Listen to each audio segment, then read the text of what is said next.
Hey guys, how's it going? It's 8-Bit Eric, and I wanted to talk about some things. There's a trending news topic going on.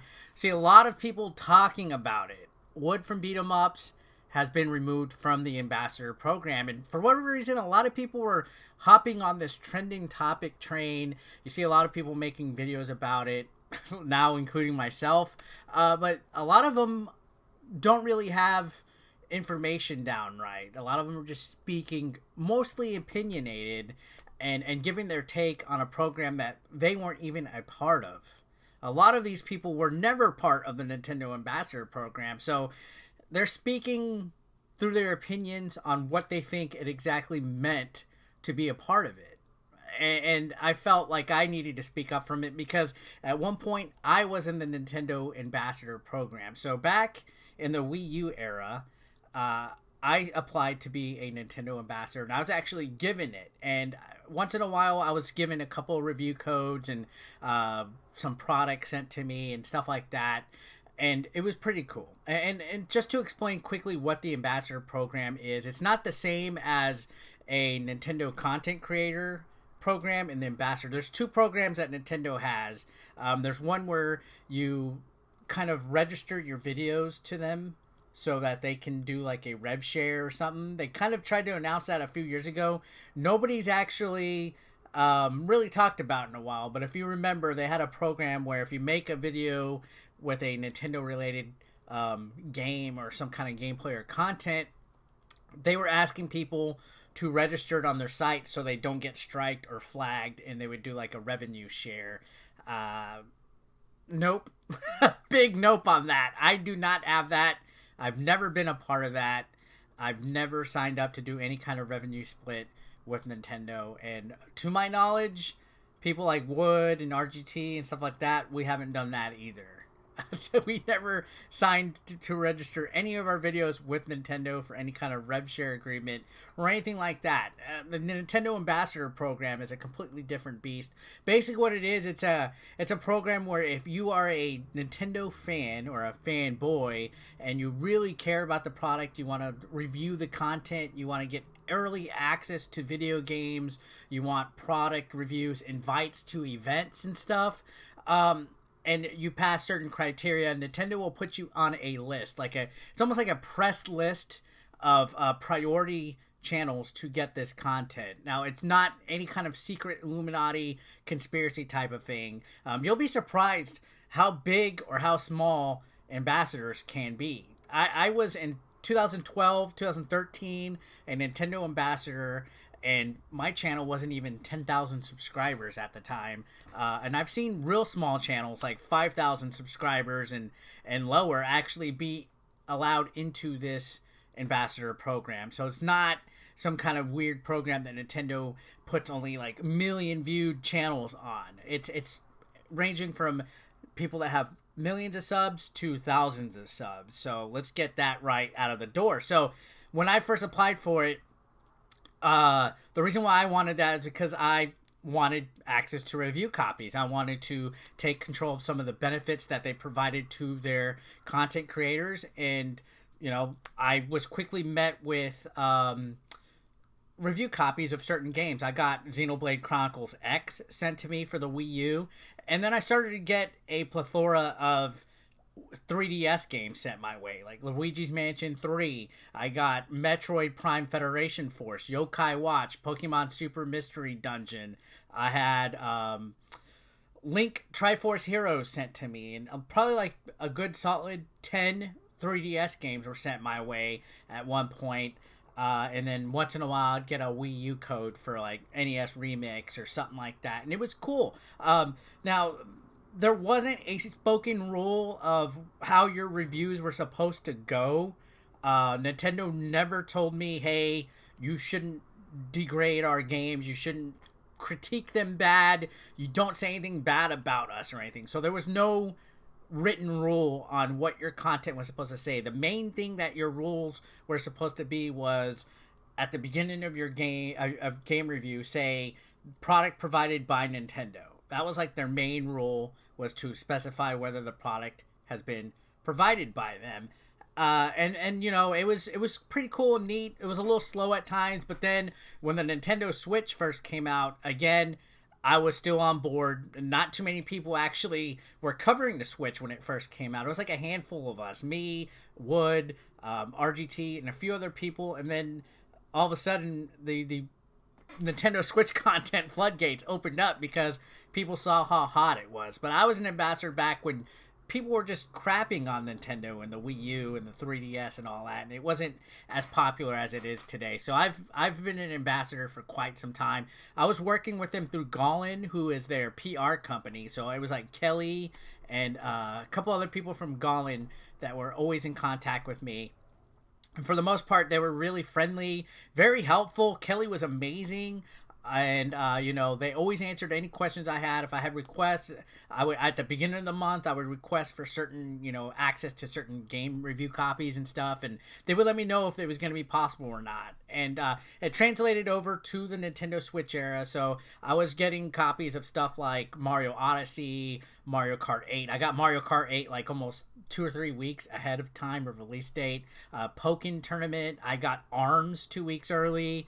Minecraft on the Nintendo Switch, and a few other games. It was actually pretty cool getting access to this. And then I got Xenoblade Chronicles 2, which I was pretty critical of that game. So there was 2 games that I think got me in the doghouse, and this goes back to a written rule not being there. They never said don't criticize our games, but I noticed when I did kind of put some games down, I would get like a little bit of a snarkiness from people when I contacted them again. Kelly kind of left; she wasn't there anymore. But when I started to, like, let's say after Metroid Prime Federation Force, I just totally insulted that game. I said that game was garbage, and I couldn't even stomach playing it. And the next time I wrote Nintendo, I was met with a little bit of rudeness, and a little bit of like, hey, you know, we're not going to send you anything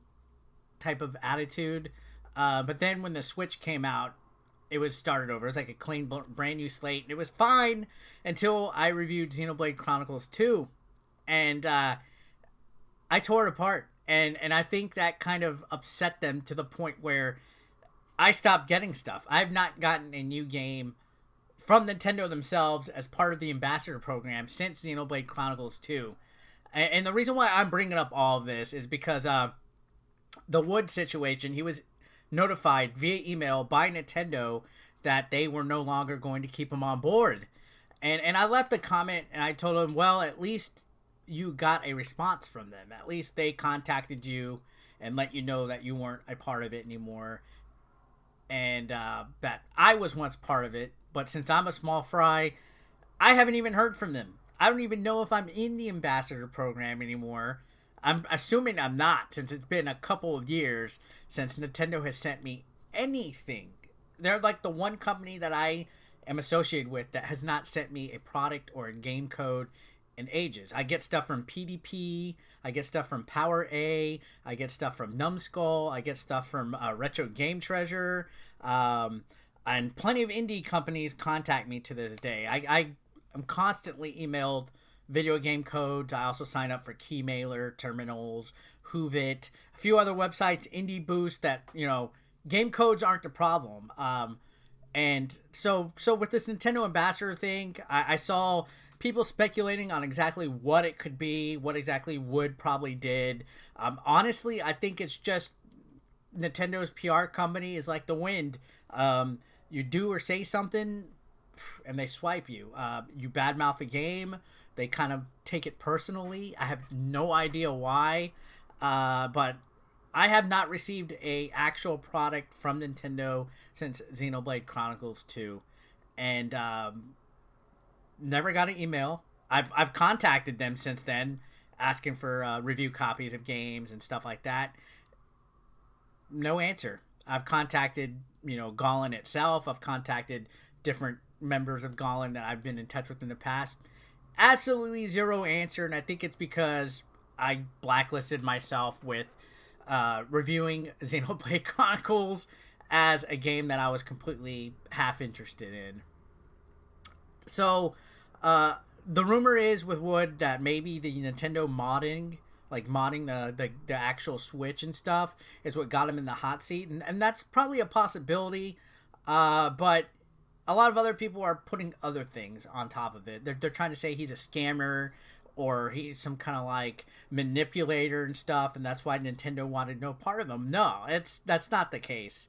And quite frankly, I don't think it's really anybody's business to kind of be talking where opinions are facts based on conjecture and speculation and not really knowing what the program is about. I think a lot of people are misconstrued about what the Nintendo Ambassador program is.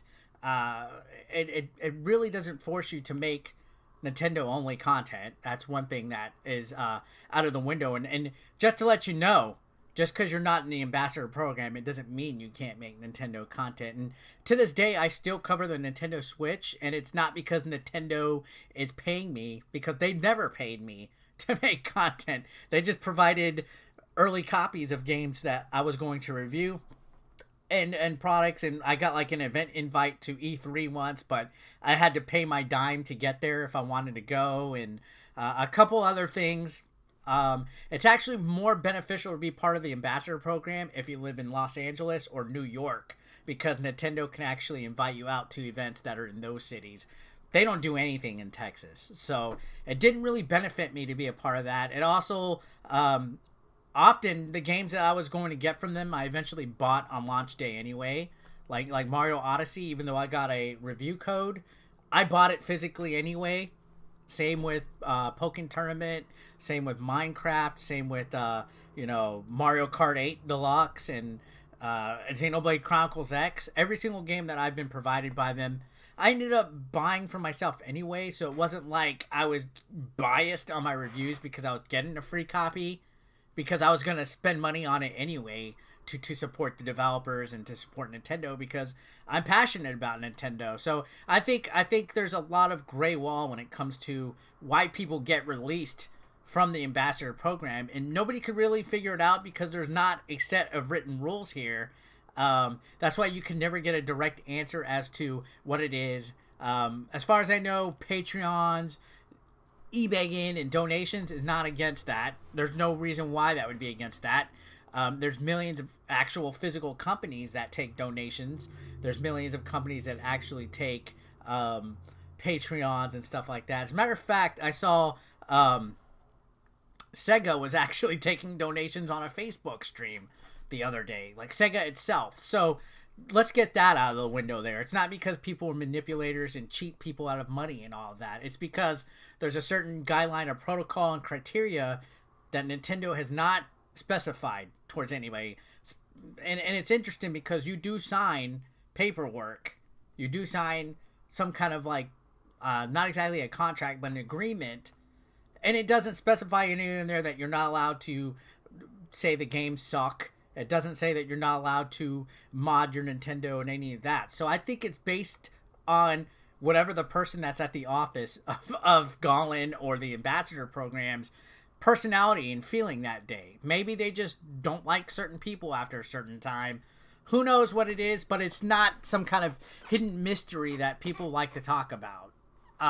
Even though I might not be in the Ambassador program anymore, I'm still going to cover Nintendo or Xbox or PlayStation, whatever I want. I just thought at the time it would be cool to get early copies, but to be honest, the benefit for me, not being able to go to actual live events, not being able to actually take advantage of the full 100% criteria and eligibility and all that for the Nintendo Ambassador program, it really didn't do anything that affected my channel in a positive or negative way. The channel operated the same as it did before it and after it.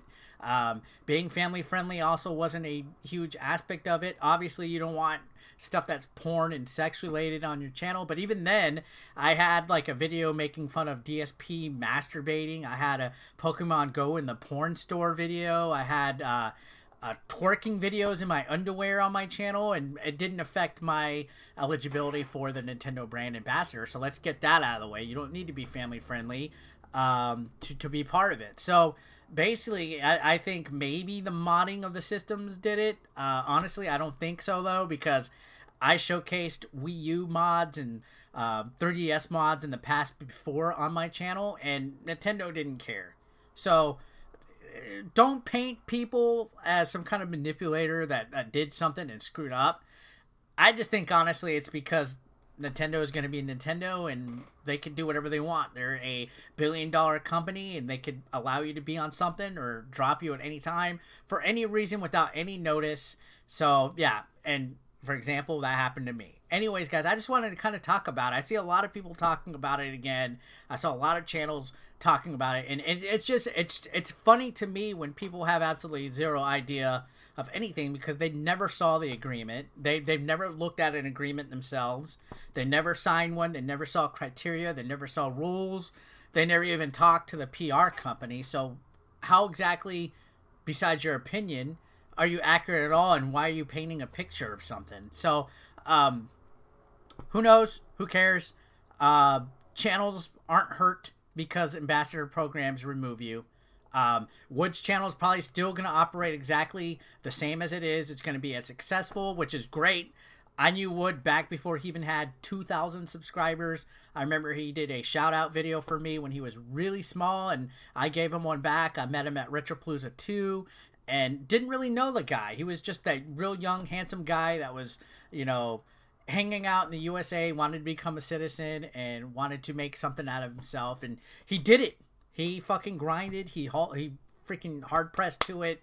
And I'm very proud of his success. And I'm proud of all my friends, actually. No matter how big or small you are, just keep the grind, keep the head up. And don't try to twist something into something that it's not. Because he's going to be just as well off. I'm well off with what I'm doing. And whoever else is on it. RGT was in it. I think Riggs was part of it. I'm pretty sure Spawnwave was in it at one point. And we're all fine. It just because you're not in the ambassador program doesn't mean you can't cover Nintendo anymore. And it doesn't mean that you're punished and stuff like that. So, you know, try to look at a bigger perspective of things. It just kind of irked me a little bit that people were speculating and opinionating and trying to twist it and make it into fact when it's really not. Everything's a-okay, and this isn't me damage controlling or covering for shills and all that. It's me speaking from somebody that was a part of the same exact program and is not anymore either, and I'm fine with that. Anyways, guys, thanks a lot for watching. As always, I appreciate each and every single one of you guys. Comment down below, let me know your thoughts. Let's be nice in the comments. Don't try to start shit with each other and all that. You guys know how to behave, and leave a like. Help push this into the algorithm, and I'll see you guys on the next one. Have a great day. Peace out.